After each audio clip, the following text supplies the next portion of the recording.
Hello everyone, how are you doing? This is MD Tech here with another quick tutorial. In today's tutorial, I'm going to show you guys how to reset your TikTok feed without deleting your account and recreating it. So this should hopefully be a pretty straightforward process here, guys, and will apply for iOS and Android devices running the TikTok app. And without further ado, let's go ahead and jump right into it. So all you have to do is open up your TikTok profile, and if you're unsure how to get to this page, just select the profile button at the bottom right.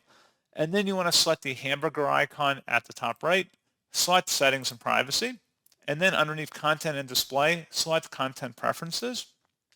Underneath where it says refresh your For You feed, click inside of here and then select continue and then select refresh.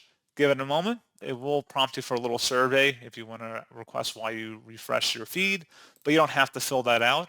But like I said, pretty straightforward process, guys. And as always, thank you for watching. I do hope I was able to help you out, and I do look forward to catching you all in the next tutorial. Goodbye.